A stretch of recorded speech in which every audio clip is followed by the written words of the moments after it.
Olá, amigos, tudo bem com vocês? Estamos de volta para o nosso resumo nesta sexta-feira já, hein? 11 de julho de 2025. Nessa data, meu pai estaria fazendo 80 anos, né? Infelizmente, se foi há 10 anos, mas a saudade fica, o amor é enorme e um dia a grande promessa do reencontro. Um abraço, meu pai, te amo. E dito isso, um coração muito apertado nesse dia, mas nós temos que continuar o trabalho. Vamos lá. O presidente Lula diz que os BRICS seguirão discutindo alternativas ao dólar. E ele falou o seguinte: nós cansamos de ser subordinado ao norte. É isso. Nós temos que ter grandeza, nós temos soberania. Aquele que está contra o país nesse momento, que está a favor desse tarifaço americano, está contra o país, né? E nós vimos aqui desse Flávio Bolsonaro dizendo aí primeiro na entrevista à CNN que o governo tem que aceitar o que foi imposto por Trump. Olha o vira-lata, isso é um vira-lata da pior espécie. Coitadinho dos vira-lata, vira-lata tem muito mais dignidade desse sujeito aqui. Chegou a cogitar que o Brasil poderia ser vítima de bomba atômica, jogando contra a própria população para salvar o paizinho golpista. É isso que ele está tentando fazer com essa entrevista. Ele e os irmãos vivem tudo às custas do poder público. É pai, e agora são quatro irmãos vivendo à custa do poder público. Nunca produziram nada, esses sanguessuga, parasita desses Bolsonaro nesse país.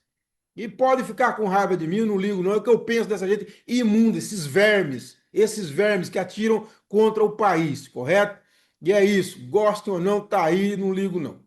E agora, assim, eu vi aqui agora, lamentável, a forma como o deputado federal, que eu respeito, Vicentinho Júnior, jogou para a galera, tentando agradar os eleitores bolsonaristas, culpando o Lula pela crise que nós estamos vivendo aí com esse tarifaço.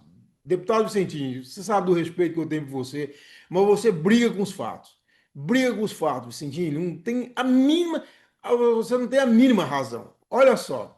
Primeiro, esses fascistas da extrema-direita, aos quais você lamentavelmente se alia, estão fazendo campanha internacional contra o Brasil. Está lá o Dudu Bananinha, nos Estados Unidos, de noite, em congresso, e conversa, e conversa. O tal do Paulo Figueiredo, que é filho, que é neto do último ditador do Brasil, neto do último ditador do Brasil, fazendo campanha.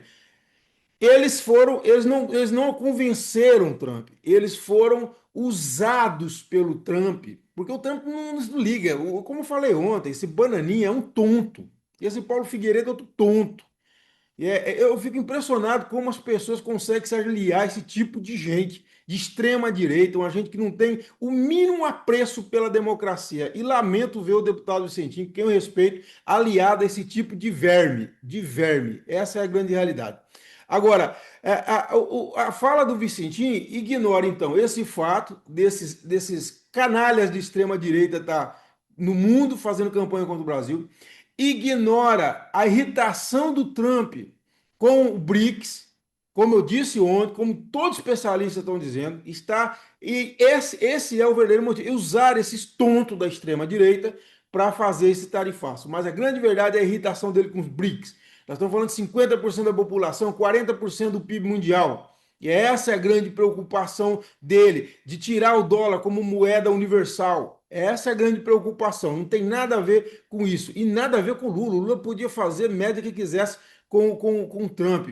E outra coisa, o Vicentinho ignora a própria carta do Trump, gente. A carta do Trump é muito clara, é uma ameaça ao Brasil, que o Brasil tem que imediatamente parar com o processo contra o Bolsonaro, esse golpista canalha, que eu quero que ver apodrecer na cadeia. Se Deus quiser, eu vou ver. Eu tenho uma champanhe na minha geladeira para estourar na hora que esse verme estiver na cadeia. Então ele ignora essa carta. A carta é muito clara, é uma ameaça ao Brasil por conta do processo contra o Bolsonaro. Contra o Bolsonaro. E o outro fato, que é uma mentira, que esse bandido desse Trump, esse psicopata, mente, dizendo que a balança comercial com o Brasil, dos Estados Unidos com o Brasil, é deficitária. Não é. Faz 15 anos que é superavitária. Nós compramos muito mais do que vendemos para os Estados Unidos faz 15 anos. Ele mentiu na carta. Então, deputado Vicentinho, com todo o respeito, eu lamento ver você aliado com o que tem de pior na política brasileira. Lamento. E você briga com os fatos. É só isso que eu tenho que dizer. Lamento, e lógico, tentando fazer média com o eleitorado. Agora lembra, eleitor progressista, eleitor de bom senso também vota para senador. Não é só maluco bolsonarista que vota para senador. Pense bem nisso aí. Eu acho que essa campanha, para quem quer ser candidato a senador, de se aliar a um grupo extremista, não vai ficar bem para sua candidatura ao Senado. Você vai se prejudicar se aliando a esses malucos que eu sei que você não é. Eu te conheço, conheço sua família. E lamento ver você aliado ao que tem de pior na política, ao fascismo brasileiro. Me perdoe, você está aliado ao fascismo brasileiro. E isso não combina com a história sua e de sua família. Me perdoe, mas eu quero dizer isso, preciso dizer. Tá bom? Bom, para a Prefeitura de Palmas, vamos lá. Primeiro, a informação importante que o prefeito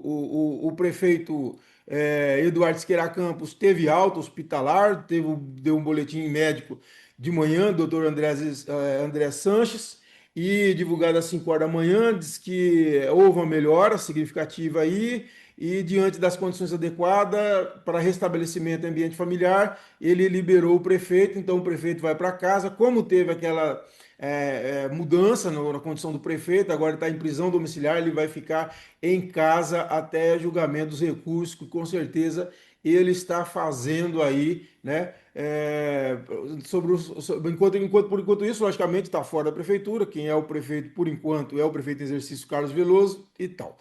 O falar em Carlos Veloso, ele trocou a Secretaria de Comunicação, tirou o jornalista Elcio Mendes para colocar o jornalista Júlio Prado, né? O Júlio Prado, colocou o Júlio César aqui, mas Júlio Prado, na Secretaria da Comunicação. Eu achei que foi uma escolha inteligente, né? É lógico, o Elcio vinha fazendo um grande trabalho, um excelente secretário, mas a gente entende, o secretário de Comunicação, sobretudo, é um secretário da confiança mais estrita do prefeito.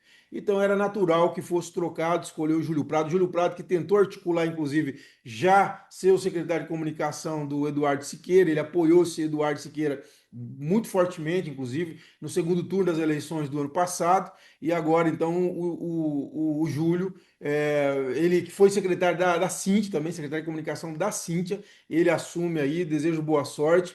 Foi um bom nome escolhido pelo prefeito, um nome que tem trânsito, enfim, que faça essa boa ponte, esse bom diálogo com a sociedade através dos veículos de comunicação, que ele sabe fazer muito bem, é competente para isso. E definiu também o chefe de gabinete, né? O chefe de gabinete é Varley Marques Rodrigues de Lima, novo chefe de gabinete, no lugar do Fábio Bernardino, aquele que falou bobagem e foi chutado para o alto, foi colocado como secretário da representação em Brasília, depois da entrevista desastrosa que ele fez.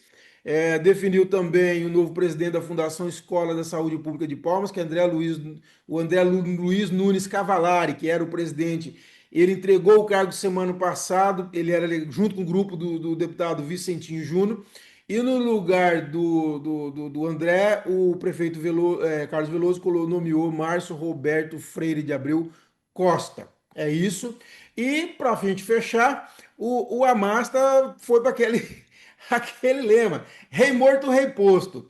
O Amasta, ele é o novo secretário da Zeladoria Urbana, enquanto o Marcílio Ávila está de férias. E ontem ele abraçou o prefeito Carlos Veloso, prefeito em exercício, e foi andar pelas obras. O prefeito esbanjou simpatia, todo mundo, quando ele passou, contou para mim, eu vi bastante gente. Foi muito simpático, foi muito bem recebido e tal. Mas o Amasta aí, ele já deu, ele falou, tem até o vídeo dele aí nas páginas do CT, tanto no Instagram como no site, com o vídeo que o Amasta e o prefeito publicaram. O Amasta fala que nós fomos eleitos para cuidar do povo, alguma coisa mais ou menos nesse sentido. E aí até o negócio, né? O Amasta, ele está aproveitando o máximo a oportunidade, né? E, enfim, para ocupar o espaço aí que é dele, né? O Marcílio já era indicação dele e o espaço é dele na secretaria, e ele aí buscando se fortalecer junto já com a nova gestão. Mais uma vez, é o velho lema que vale na política: rei morto, rei posto, ok? Um abraço a todos e até segunda-feira. Bom final de semana e curtam as praias maravilhosas desse estado maravilhoso. Abraço.